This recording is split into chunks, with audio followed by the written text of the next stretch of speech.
Hello good morning. मैं साकिब सलीम आप सबकी खिदमत में हाज़िर हूँ। आज फिर एक ख़ास और बड़ी अहम बात जिसके ताल्लुक़ से हम बात करेंगे और जिससे हम खुदा को सीख करेंगे ताकि वो हम पर इस बात को खोले। अज़ीज़ो, आज की जो एक ख़ास बात मैं आपके साथ शेयर करने वाला हूँ वो है मज़हब या खुदा का रूह। अज़ीज़ो, ये एक बहुत बड़ा टॉपिक है और ये स्कॉलर हल्के में यानी कि जो लोग तालीमी तौर पर बहुत ज़्यादा जो है वो नॉलेज रखते हैं, इल्म रखते हैं, और जो मैं ये कहूँगा इनमें से बहुत से ऐसे स्कॉलर्स भी हैं जो खुदा के रूह को फॉलो नहीं करते या उसकी हदायत में नहीं चलते, बहुत से ऐसे।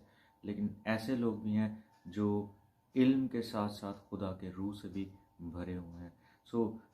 आज हम देखेंगे कि खुदा का रूह जो है वो हमें कैसे हदायत करता है और क्या हमें खुदा के रूह की हदायत के मुताबिक चलना है और कैसे चलना है। बहुत शॉर्ट मैसेज मैं आपको दूंगा, और अगर आप इसे ब्लेस होना चाहते हैं तो मैं आपसे रिक्वेस्ट करूंगा कि मैसेज को पूरा सुने। ये बहुत लंबा मैसेज नहीं है, ताकि आपकी ज़िंदगी में जो है वो खुदा के नाम को जलाल मिले और खुदा के सही और दुरुस्त इल्म से जो है आप मामूर हो जाए और खुदा के जलाल के लिए आगे बढ़े।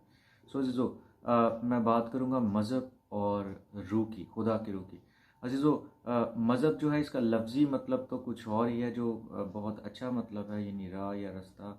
यानी आप इसको चेक कर सकते हैं, लेकिन अभी वक्त की कमी की वजह से मैं इस पर बात नहीं करूँगा। लेकिन अज़ीज़ो, मज़हब जिस तरह से एक टर्म है, इसको मैं डिफ़ाइन करना चाहूँगा जो लोग फॉलो कर रहे हैं जिस चीज़ को, और वो ये है, लोगों ने एक सेट ऑफ इंस्ट्रक्शन को जो है वो बनाया हुआ है। मैं इसको क्यों कह रहा हूँ, ये इसका लफ्ज़ी मतलब नहीं, लेकिन ये लोगों ने अपनी ज़िंदगी का तरीक़ाकार बनाया हुआ। मजहबी लोग जो हैं वो एक ही तरीक़ाकार को फॉलो करते हैं। मिसाल दे रहा हूँ आपको, जैसे अगर उन्होंने इस बात को अपने दिल में तय किया हुआ है कि वो सुबह उठेंगे और 1 घंटा दुआ करेंगे, और मैं ये बिल्कुल भी नहीं कह रहा कि आप सुबह उठ के 1 घंटा दुआ में नहीं गुजार सकते, आप 2 घंटे गुजारें, 3 घंटे गुजारें। लेकिन मैं आपको बताने लगा हूँ कि ये लोग जब दुआ करते हैं, जो खुदा के रूह को फॉलो नहीं करते, वो क्या करते हैं अजीज़ों, वो अपने बनाए हुए शेड्यूल को बस फॉलो कर रहे होते हैं।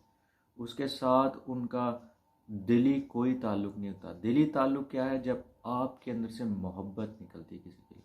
इसकी मिसाल दूंगा। मिसाल के तौर पर, अगर आप अपने वालिदैन के साथ घर में रहते हैं, अपने आप वालिद के साथ घर में वक्त गुजारते हैं, तो अगर आप सिर्फ जो है उनके काम की हद तक उनके साथ रहेंगे या जो उन्होंने कहा वही करते रहेंगे और उनके साथ आप वक्त नहीं गुजारेंगे, उनके लिए आपके अंदर से मोहब्बत नहीं निकलेगी, तो अजीज़ो यकीन करें आपका आपके वालिदैन के साथ कोई रिश्ता नहीं। और खुदा का तो इससे भी बढ़कर जो है वो रिश्ता हमारे साथ होना चाहिए। अगर आपके अंदर खुदा की मोहब्बत आप महसूस नहीं करते, इवन फीलिंग्स की बात कर रहा हूँ, लेकिन मैं बता रहा हूँ फीलिंग्स हमेशा जो है वो सच्ची नहीं होती।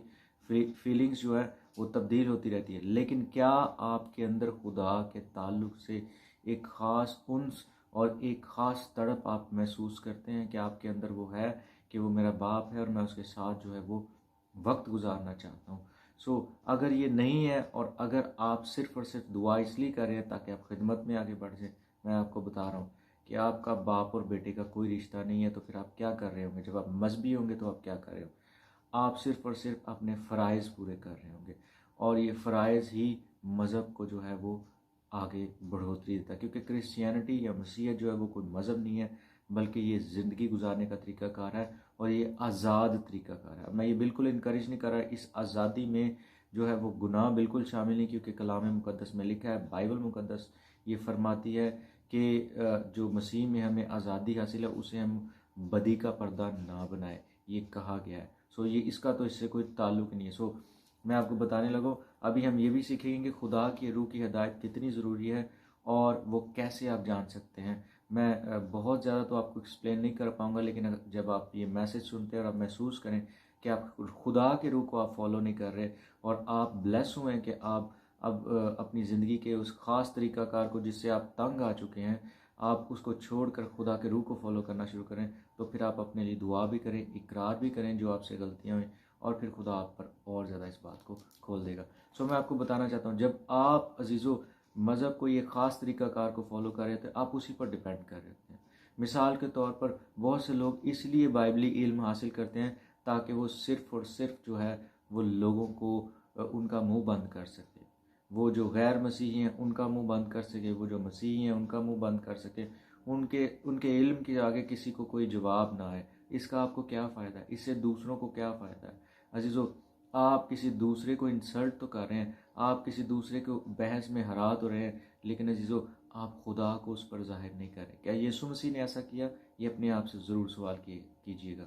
अगर यीशु ने ऐसा नहीं किया तो फिर हम क्यों कर रहे हैं? ये भी सवाल ज़रूर अपने आगे रखिएगा, और खुदा आप पर बहुत सारी चीज़ें जो है वो इस ताल्लुक़ से ज़ाहिर करेगा।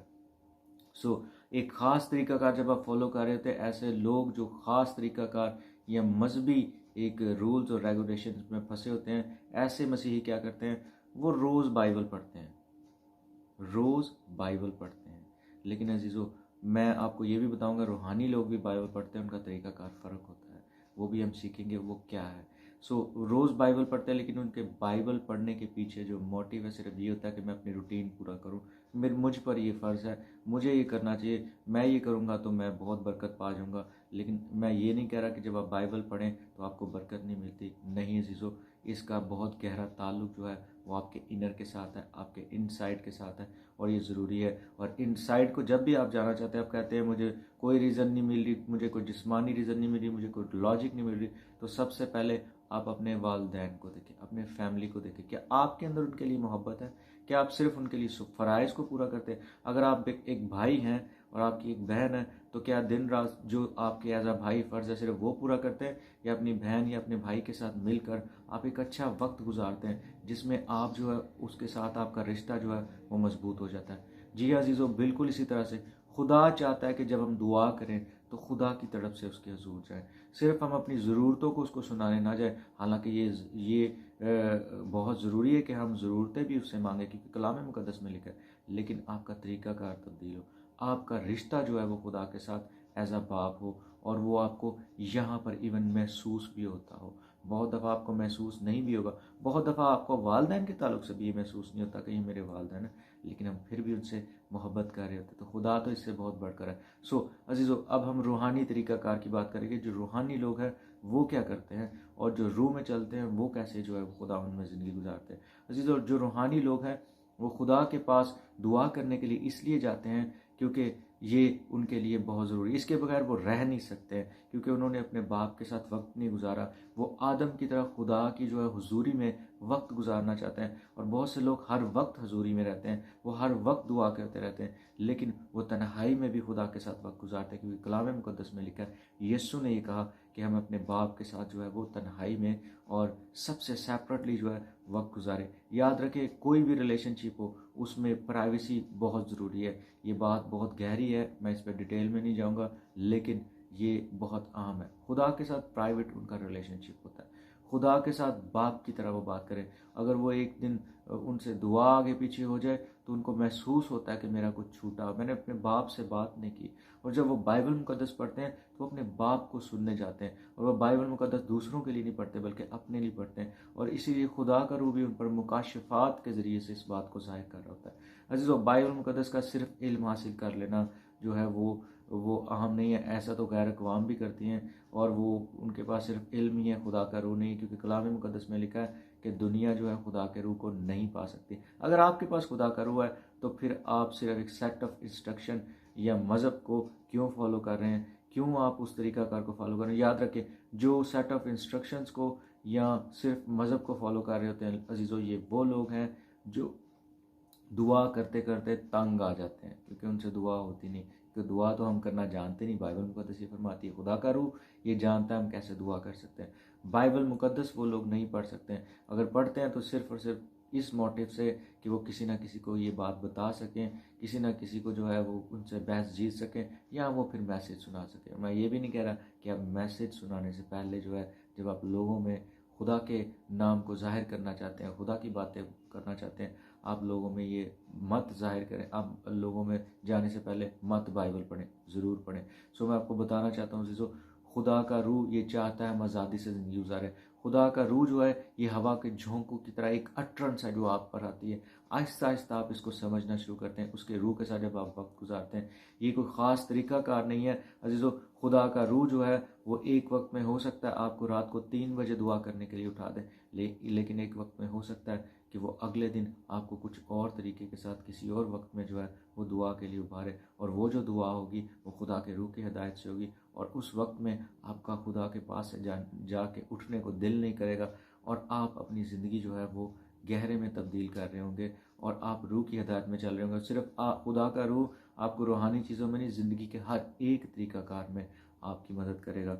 और मैं आपके सामने एक रिक्वेस्ट भी रखना चाहता हूँ कि आप रोमियो का ख़त, उसका 8वां बाब पूरा स्टडी करें। बल्कि रोमियो का पूरा ख़त ही बहुत खूबसूरत है इस ताल्लुक़ से कि आप कैसे रूह की हदायत को मान सकते हैं। और मैं आपके सामने एक जो है वो आयत पढ़ूंगा, वो है रोमियो का ख़त, उसका 8वां बाब, उसकी 14वीं आयत। और इस पर ज़रूर गौर कीजिएगा, यहाँ पर लिखा है, लेकिन जितने खुदा के रूह की हिदायत से चलते हैं वही खुदा के बेटे हैं। इसका मतलब जो खुदा के रूह की हिदायत से नहीं चलते वो खुदा के बेटे नहीं हैं।